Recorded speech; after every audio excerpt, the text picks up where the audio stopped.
I'm Camille from Camille's From Ideas, and today I have a Christmas Singo singing time lesson plan. Now, if you are familiar with my website at all, you know that I use this a lot in singing time. I've been teaching singing time for many years, and this is probably my most used singing time activity on my website. There might be a few others, but I love this one. It's a do the work once, and you can pull it out every year, and it's so easy and so fun. And I especially love it because I pull it out over Christmas, usually in between Christmas and New Year's, when I'm on holiday mode and I don't want to plan anything, and I can just pull this out and have a great, fun, engaging singing time lesson plan that everybody just loves and looks forward to. Okay, so to put this together, you just need a Singo sheet for each child in your primary. So I have on my website, available using the link below, up to 70 Singo sheets. So you can have up to 70 different players. If you have more than that, just double up and you'll be fine. 2 winners at the same time, no big deal. You probably won't even have that if somebody forgets something. I don't know. Anyway, so you need 70. You need enough sheets for each child to have their own. And then I printed mine on cardstock. I do like, if this is something that I want to use over and over again, just put on a little higher quality materials, because if kids hold it, you don't know how it's going to come back to you. And then I opted to put mine in plastic sheet protectors because I can fill the sheet protector with these little squares, the little markers, how we play. So I just cut out, they're not perfect, and they just kind of fit over the squares. And then, so if you don't want to do the squares, you can use pennies, or what's also fun is M&Ms. If you just pass out some M&Ms and the kids can play with those. And then at the end, when you're all finished, they can eat the M&Ms and they've had a good treat to go with the fun activity. Okay, so just make sure you print enough of these for each child in your primary. And then I also have the calling cards. Now, the calling cards, they match the squares that are on the Singo sheets. So see, there's the star and there's the little star right there. I don't know if you can see that. Okay. And then I just put mine in a little baggie, but you can put it in a bowl or a bag or whatever. But this is just easy storage, and I can just pull this out and have an activity ready to go every year. It's just my favorite. Okay, and then you do want some sort of reward for, like, when they get 5 in a row. We're essentially playing bingo. I hope that's clear. So you can do silly hats for the teachers. You can do a treat. I love these little Christmas stickers, and I'll usually, after Christmas, if I find them on clearance, I will just go stock up and have it all ready to go for the next year. So just when kids get 5 in a row, they can get a sticker, and then we can go for blackout. Anyway, we'll get there in a minute. All right, so once you have this all prepped, I mean, it really this took me hardly any time really even just to put together. And then you do want to post the words. So I have all the songs available to post the words in this format, and I just love to put them over the binder. And then I do have these, if you notice it's a little different, it's not in my binder. I have all the Christmas songs in this I just used little, what are those, rings? Binder rings, and this way I can just store this in with the activity and I just pull it all out. And then so I can quickly flip. I wrote the page number down here. So this is Samuel Tells of Baby Jesus, page 36, and then I've got them all in order. So I can quickly flip to whatever page is drawn. That just really helps me. And then on the calling cards, I also have the page number because then it helps the pianist. So you can just hurry and post the words.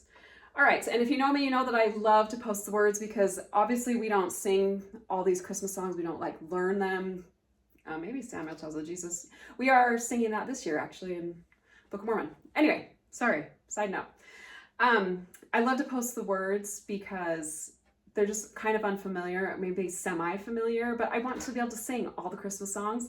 So this just helps me not sing solos. I can get the teacher singing with me. Most of the kids are probably somewhat familiar with at least some of the primary songs. So this is just a huge, huge bonus to help get singing, because that's ultimately why we're here in singing time, is to sing and have fun and to learn the gospel through music. Okay, let's not forget about that. Okay, so once you've got your materials all put together for the activity, you will just pass one of these out to everybody. And then my favorite format is to just have kids turn around on their chair and kneel down, and then they put their Singo card on their chair, and then they can pull out all the little markers or open up their M&Ms or whatever they've got, their pennies, and they can just use the chair as their little table. So then all you'll do is you'll just draw a calling card, a card out of the calling cards. Where'd mine go? So you'll just pull one out. And if a song is pulled, this one is Once Within a Lowly Stable, page 47. So now the pianist knows where to go, and I know where to turn on my posting words. And then make sure you don't drop that back in. You don't want to do that.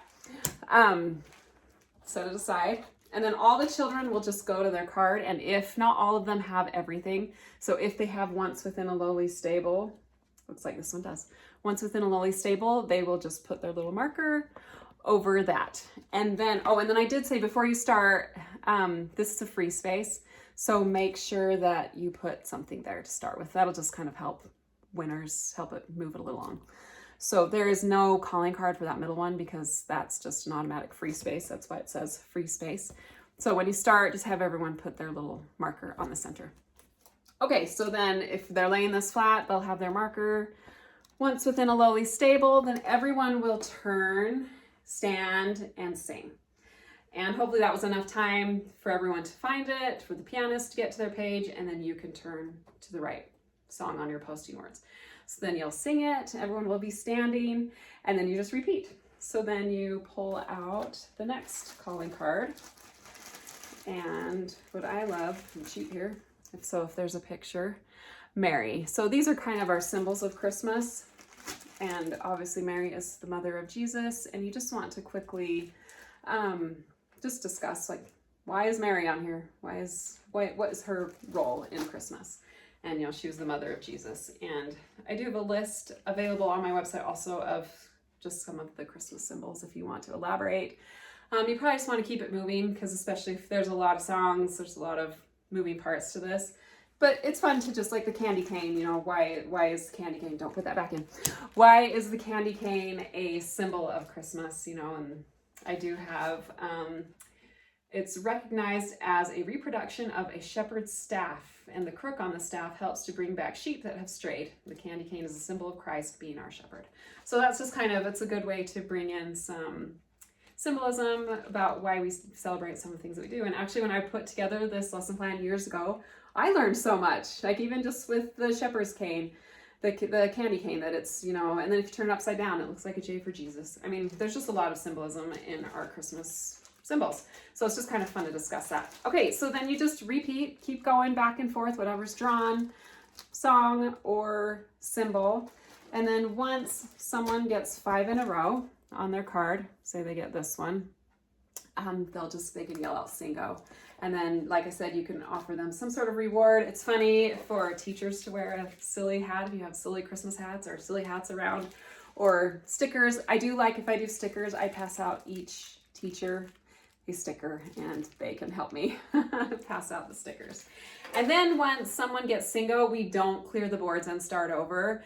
We keep going because I want everyone to be a winner. So we just keep going, and then if you've already done a Singo, then usually we go for blackout. So everyone gets one sticker, and then we go for blackout, and then I don't know if we've ever finished blackout. Maybe we've been close.